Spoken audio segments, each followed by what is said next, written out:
It's Friday, and I'm back with the next in our Fanzine Friday series. Today we're taking a look at Dungeon Chronicle number 2. Please stick around.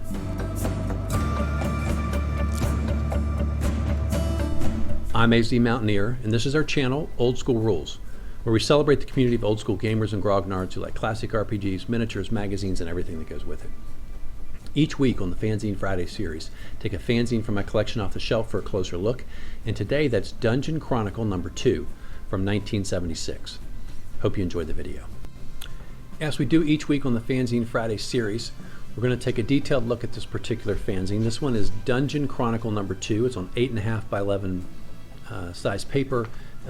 Looks like it's just basically photocopied. It's all printed on one side of the page. It's got a couple of hole punched through it, and I just have a binder clip at the top holding mine together. This fanzine comes from a very early era. It's like 1976 into 1977 when these were being put out. It's a gaming group out of Colombia, Missouri, and the way they explain it, each issue of this is sort of done primarily by one member of their gaming group. This one is done by Kevin McCauley. His art's on the cover, and then he does most. I think he does most of the articles that are in the fanzine. So let's take a look. Here's his cover art. It's sort of a wizard. Looks like I think he's summoning up maybe a fire elemental. Here, I like his art. He's also the one who does the comic strip that's at the end of these fanzines.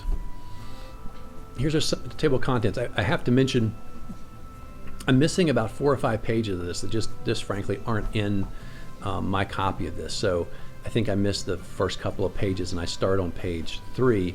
We have an article about languages, then legend lore, civilized encounters, character report, freedom for the magic user, the Berg campaign, characters. Those are all sort of articles we'll talk about.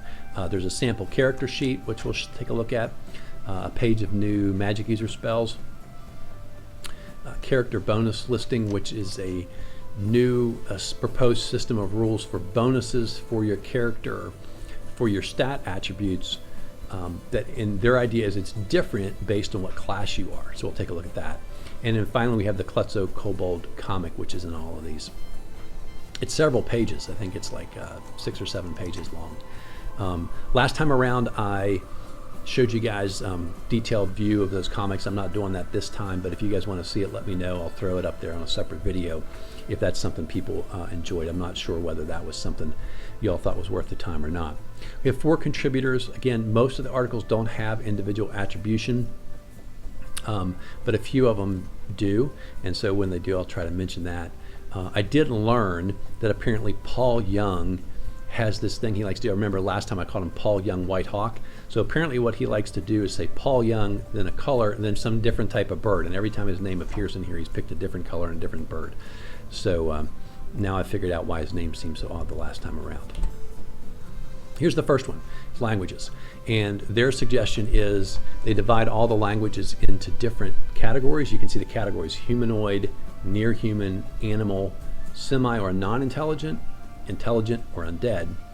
And then depending on your class and either your intelligence or your wisdom, you have the ability to potentially learn these different languages. And so everybody has the ability to learn the humanoid languages. And if there's an asterisk here, that's what that means, is you have the ability to learn it. Then if there's a dash, it means you absolutely can't, or it has IQ for intelligence or wisdom for wisdom, and the number you need in order to be able to learn it. So for example, if you're a fighting man and it's a near humanoid language, you would need an IQ or intelligence of 17 or higher. If you're a magic user, you can learn all the near human languages automatically. And so it sort of breaks that down, and you can see as you move to the right, it's sort of harder and harder that there's a chance for you to be able to learn those languages. And there's a little bit of a comic here at the bottom. Legend lore are tables to determine, I think it's more like an adventure hook. And so you roll the die 10, and it's like, here's a type of treasure you could get: gold, silver, gems, jewels, magic items, artifacts. You roll for the hero or the monster who would be associated with this legend. I assume it's like, like thieves, fighters, clerics, magic users, monks. would be the hero. Monsters would be like orcs, goblins, trolls, dragons, mummies, hydras, chimeras, manticores, giants, etc. And so I think the way you would roll these tables, they don't explain it, this is what I'm interpreting, is, you hear a legend that there are some gems and magic items that a thief had, or maybe a dragon had, and then its layer is, again, D10, swamp, mountain, city, ruined temple, castle, river, cave, woods, desert, or island. So you sort of get a location. And so that's the tables, which I think is a nice quick way to create some type of a little short adventure hook.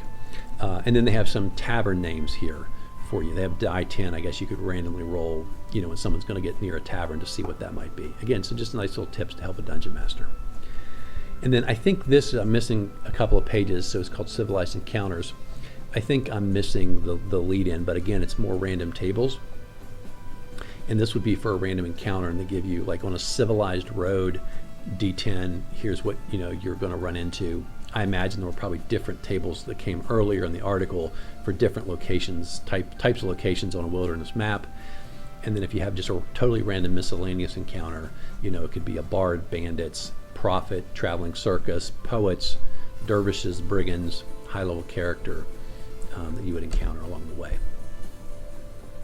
Here's it's a really great article.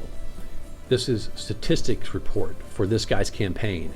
And so what he did was tell you, it's analyzing whether people survived or died by class. Remember, this is the old original set of rules, right? So wood grain box, white box. Fighters tended to die at first level, and their death rate was 40%. Magic users 30%, clerics 50%, thieves 75%, monks 71%. And he mentions monks, assassins, druids, rangers, and Empire of the Petal Throne. He didn't really have enough statistics there to make it feel like that was pretty good, but he thought the fighters, magic users, clerics was pretty good in terms of being enough to get a sense of it. And what struck him was fighters who have better hit points had a high death rate compared to magic users who have a low death rate. But fighters tended to die at first level most of the time. And so the suggestion is if they can make it to second level and get that extra D10, their survival rate goes up pretty well. Whereas magic users tended to die at third level, which suggests, even at third level, they're basically still one hit and you die kind of hit point characters. And so I would suggest that probably at early levels, the magic users are totally back. Fighters are taking most of the damage. By the time you get to third level, there's just that statistical probability sooner or later a magic user is going to get hit. And even at third level, one hit, they tend to die. The other thing that strikes me about this is the overall death rate in his campaign, which was around 42%. I think that's very typical, right, of how those early campaigns were run. Maybe your campaigns early on were the same. Certainly we've seen an evolution through the years where the characters become much less likely to ever die. I think it was a great thing about the early way the game was played was that death was always such a possibility. I think it made it more exciting. Next, we've got an editorial, Freedom for the Magic User. This is essentially an alternate magic system. I've talked before, extremely common. Everybody seemed to want to revise the way Gygax had designed magic users. So he explains Gygax's idea. You have a small list of spells you can choose from. First level, you basically pick one spell, you memorize it for the day. Even as you go up, right, you only have one or two spells that you've memorized. Once you go into the dungeon, you're stuck with that one particular spell. So he wants to do a character point, magic point system, 1 point per level per spell. So if you've got one first level spell on the chart, you get 1 point. If you've got, say, 2 first and a second, you'd get 2 points for the first and then 2 points for the 1 second. That'd be 4 points that you can use, and it goes up like that. And his idea is you can never use more spells at a level than what the chart suggests, but you can always choose to go down, right? So if you have like one 5th level spell, instead of using that, you can use first level spells. I should say the higher level spells you can't use extra. In other words, you can't trade first level spell points to cast a third level spell, but you can trade high level spell points to cast lower level spells, if that makes sense. The other thing he says is all the spells you know are at your disposal, which he says I think gives you a much higher chance that the wizard or magic user is a more interesting participant, because they can pick based on circumstance what's going to be the right spell rather than having to try and guess. And he also says it's going to cause you to finally use some of those spells that aren't good for combat. So instead of always choosing Charm Person, Magic Missile, which didn't exist back then, by the way, or Sleep, you might actually use a light spell, or a read magic spell, or a ventriloquism spell, because if you're allowed to choose the spell at the moment you know you need it, then you've got that whole list of spells, available to choose from. I do kind of like that aspect of it. So I really like his system, frankly, more than you have to memorize and guess what spell you're going to use. Next, we have what they're calling an editorial, which is a report on what they call the Berg campaign. It was a particular DM in their area. And this guy says he's really a big fan of a campaign. He says the right way, when you have lots of players, every player should have a home base. And I think if I take from this, every time you have a gaming session, you start at the way he's running it. You're going to start at home base, you're going to go off on an adventure, and then you're going to come back to home base at the end, right? So like I saw Jim Ward talk about running Gary Gygax, the way he ran his Castle Greyhawk dungeon. Every adventure started with you're in the city, you go into the dungeon, and when you're done for the night, basically you're going to come back up and go back to the city. And so that way next week, a particular player isn't there, that's fine. The story sort of makes sense. Everybody starts at their home base, gets together, and goes off on their adventure. Same way if someone isn't there, he said you just pretend, that they're gone that week, relaxing at home, working on their castle, working on spell research, whatever that player maybe wants their character to do in an off week. I like that idea. It does make a lot of sense to me, but it requires a certain type of campaign, right? Not the kite where it's story that goes from week to week to week, in which case it really doesn't work very well if players sort of disappear and come back up. Here's this character sheet. Very simple early concept, right? Has the abilities here on the left. Oddly, they have comeliness and IQ. I'm not sure what system they're drawing those from instead of intelligence and why they're adding comeliness, but they do. Hits and damages, hit points, armor class. They have attributes and skills, which we'll talk about in a minute, is something that a lot of people were suggesting, right? To give you extra skills besides the basic ones that were in the books. Capture information, player's name, character, referee's name, name of your campaign, class, alignment, religion level, languages. They just have gold, silver, copper, and gems, and then a list for possessions, magic items, and experience. So it's a very simple character sheet. Here are the new spells. Kevin McCauley, create money. 1 to 100 gold pieces, or the equivalent of silver or copper, but the money that you create is essentially an illusion, only lasts for 1 to 6 turns and it disappears. Trip, as in like trip and fall. This is from Paul Young. He says that basically it's an offensive spell, causes someone to trip every 1 to 6 melee rounds, and of course when they fall, then they're more prone to they're prone and more easily hit. Second level spell from D. Berg called Break Asunder. It works on inanimate objects and causes them to shatter. No saving throw unless it's a magic item. Third level spell from Kevin McCauley, Animate Weapon. You cast the spell on a weapon and then essentially you can let go of it and it will stand and fight for you or alongside you, allowing you to basically double the number of attacks that you would get. And then fourth level spell called Vanish. This is Paul Young again. You cast it on an inanimate object. It will disappear for 1 to 6 turns times the level of the magic user. And it goes to some, alternate plane of existence or whatever. And then when the spell duration ends, it comes back. He doesn't really say whether it comes back, like if it was in someone's pocket, does it come back in the pocket, or will it come back right where you were, even though you've gone somewhere else? But that's the idea. And the higher level you are, the bigger the type of object you can cause to vanish, from book-sized at first level to house-sized at 13th level. So again, I think they're pretty creative spells. Okay, then here's the last article, character bonus listing. Not going to go into it in detail, but in essence, what he has is, based on your class, you get different bonuses for your stats. And so just as an example, Fighting Man with an 18 strength, +2 to hit, +3 damage.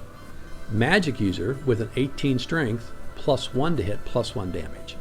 So it really sort of overemphasizes the bonus from the prime stat that goes with your class, which is a little unusual in my view, but I also understand the thought there, which is to make your selection of class sort of 2 points of emphasis, right? There's the prime requisite and your class, and both those things sort of work together to give you the maximum benefit for the thing that fits with your class. So I guess maybe you're a magic user, you're strong, but you still don't really practice fighting very much, and that's why you can't get ever better than a +1/+1.